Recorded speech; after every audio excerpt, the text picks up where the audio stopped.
Hi everyone. Well, it's been quite a while since I've been on YouTube, but I wanted to jump on today because for any of you that used to watch my videos will know that I'm definitely one for getting things off your chest, having a vent, just putting things out there gives you a bit of sense of relief and a bit of mental clarity. So I'm all for that. So I wanted to jump on today because a couple of things happened this week that did actually wind me up a little bit. So I'm going to just share that with you. But since the time that I've been making videos, basically we've just been busy getting on with life, working. We moved home, so we've been spending time doing up our home. We've had lots of time spent with family and our grandchildren and indulging in things that we actually want to do and also that we need to do. Back when we was in the cult and priorities were given to us, it made it pretty difficult to accomplish a lot of things in life. You couldn't just, say, right, I'm going to dedicate the next few weekends to tiling and putting in a bathroom. You'd have to think, no, I've got to be out on service first and then come back. Then you'd have to have lunch, obviously, and then get on with your stuff. So things would take ages, whereas now you can dedicate as much time to things that you want to do. So or having a day out with the family, it would always be, no, you've got to get to the meeting first, or you've got to go on the service first, then do your other stuff. So we don't live by that anymore. So it's actually been really nice. We had a lovely Christmas. It was busy, and just after New Year's we celebrated our 32nd wedding anniversary. So that was really nice. And things have generally been good. Obviously, you have your ups and downs in life, and you have obstacles to overcome. But that's life for everybody. So it's just been nice.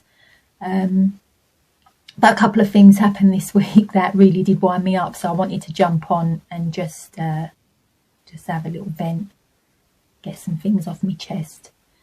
So basically, last Saturday, I was picking up my daughter and my granddaughter. We had an appointment to go to, and as I drove out of our road, I noticed that working our street, now bearing in mind I've not seen witnesses on this road for quite a long time, it could be that they've been working on this street, I don't know, but it's quite unlikely because I'm generally mostly here in the morning, so I would kind of see them.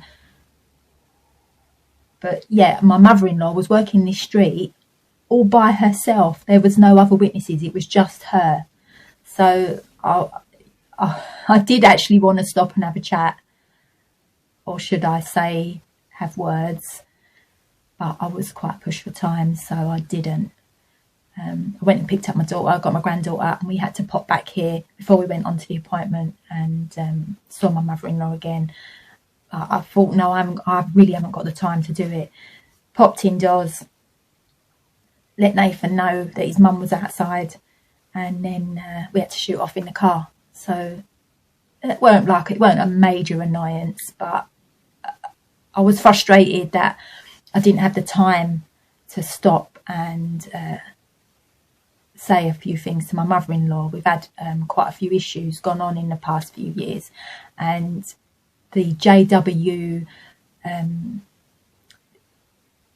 kind of loophole teaching of necessary family business would have come into play for a couple of those issues. But my mother-in-law has got such a strict cult mentality that she chooses to not address any issue.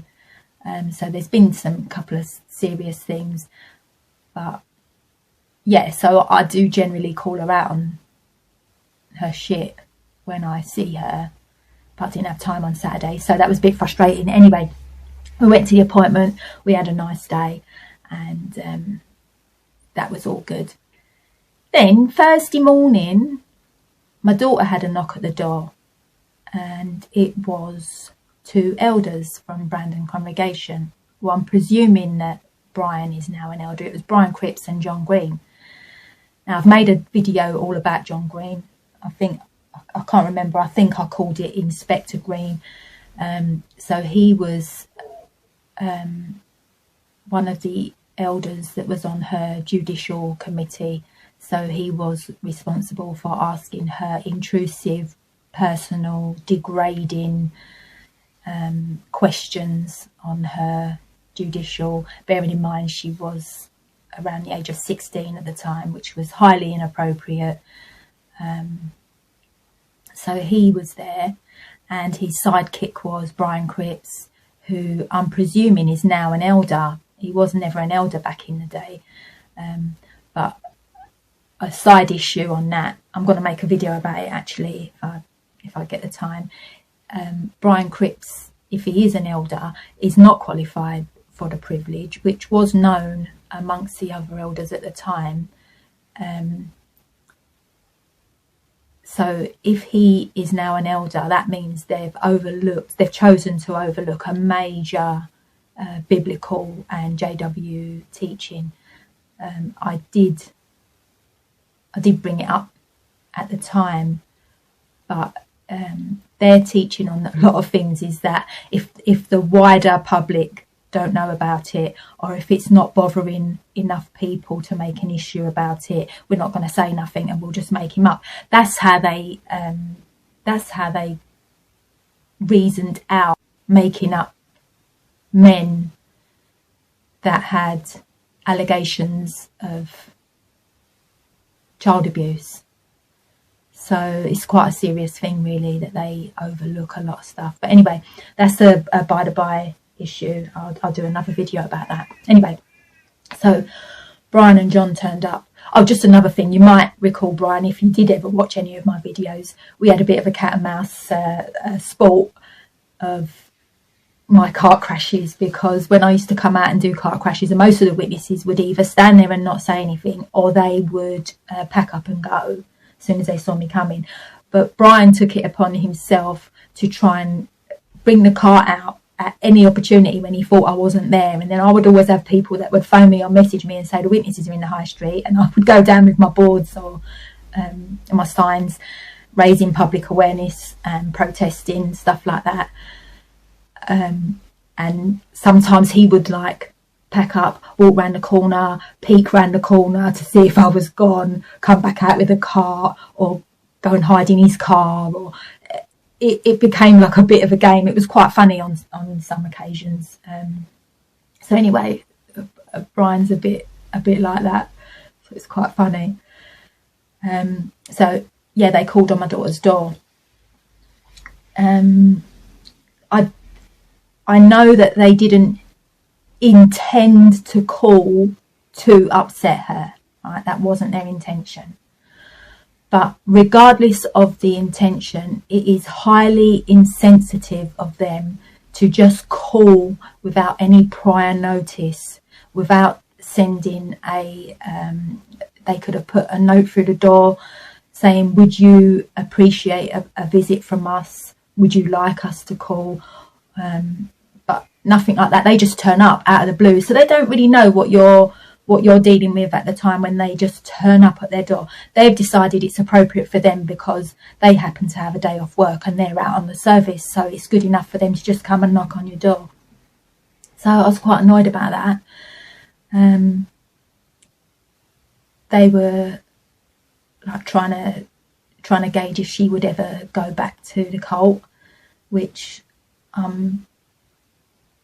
happy to say my daughter is awake to the whole thing. She would never go back to that. But something that stood out in my mind was that they said to her, we've seen you around town and you always seem like you're in a good place. You seem like you're happy, you know, you've got your children and that, and you seem in a good place. So we was wondering if you were interested in coming back. And that pissed me right off, because I think to myself, the time for them to come and call on people that they've disfellowshipped, whose lives they've torn apart. You know, they've ripped their family to shreds. The time for them to call on those people is when those people are down. It's when those people are at their lowest ebb. It's when those people can't get their life together. And even then, it's not going to help a person, because at the end of the day, they ain't got the truth. But you would think that common sense would tell them, and not just common sense, if they're going by biblical teachings, that the time to help somebody is when they're at their lowest ebb. When someone's rebuilding their life and they're on the up, they don't want you coming round, dredging up old trauma, bringing them back down to where they was before. You know, that people trying to forget what they went through with the witnesses, not you know, when things are going good, have someone just turn up there and bring it all back down again. After they left, my daughter was quite teary. So, yeah, that really did piss me off. Anyway, I'm pleased she told them that she was not interested in going back, and that she would never bring up her kids in a place that causes so much trauma. So good for her. Anyway, when Nathan came home from work that evening, I let him know about that, and it pissed him off as well. So it was Thursday. So we thought, we'll go down the King and knock on their door when they're not expecting it. And, you know, catch them unawares. I can honestly say, you know, I've not been down the Kingdom all these years. So we goes down there. There's a security system on the door and a lock on the door, so the door's not open anymore like it used to be. But I did know that was in place, because going back maybe about 4 or 5 years, the Jehovah's Witnesses from Thetford congregation had actually told a member of the public who knows me that Brandon congregation were getting this security system and this lock on the door and cameras because I had attempted to gain entry of the Kingdom Hall. Now, I can say with my hand on my heart that I have, since the day that I decided that I wasn't going to the meetings anymore, I have not once been to their Kingdom Hall or in their car park or anything like that. I've just not been there. I've been there for protests outside at the bottom of the road. Yeah, I do that. I've been there raising public awareness of the crazy stuff that goes on in that Kingdom Hall and in Kingdom Halls all around the world. Yeah, I've done that.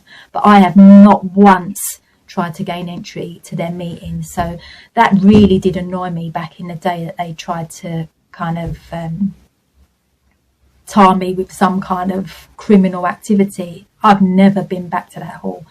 But anyway, Thursday, I thought, no, I'm going to go down there. They're riling me up now. I view it as harassment. You're getting on with your life and somebody comes round and just drops a ton of shit, you know, like all that old stuff, dredging it all back up again.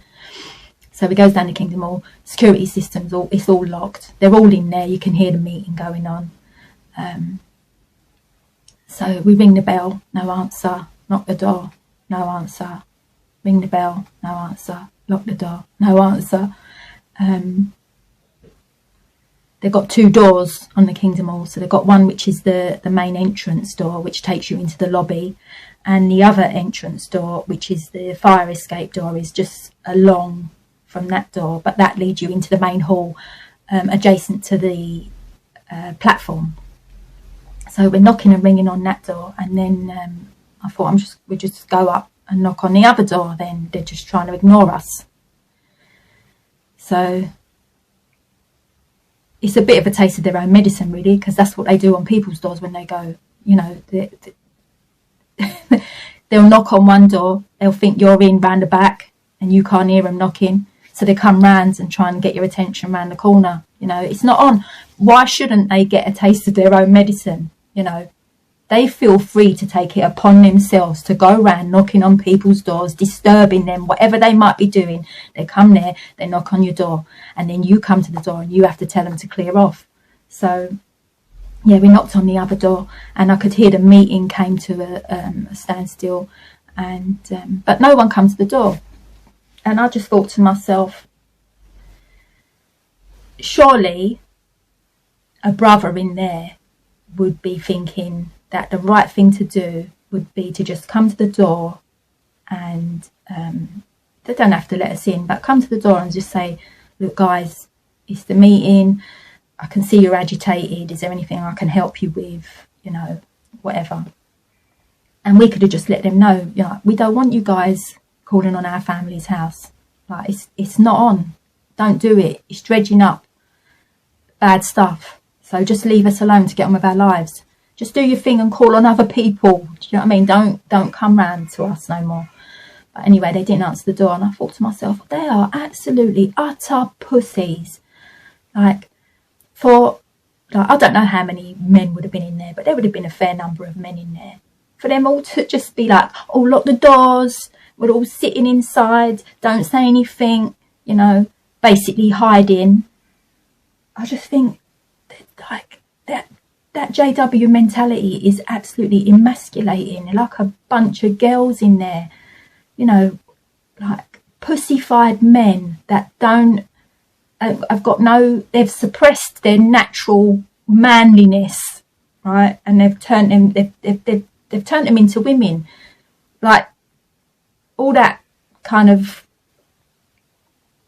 constant being told what to do, what your priorities are, what you should be doing, all that, it's made them not like men anymore.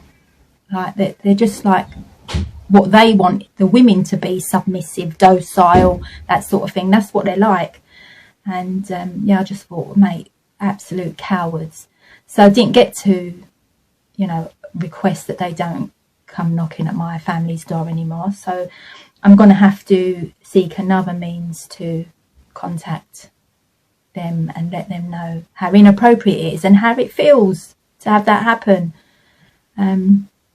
So yeah, I just wanted to jump on here and just vent my feelings about what absolute pussies the JW men are.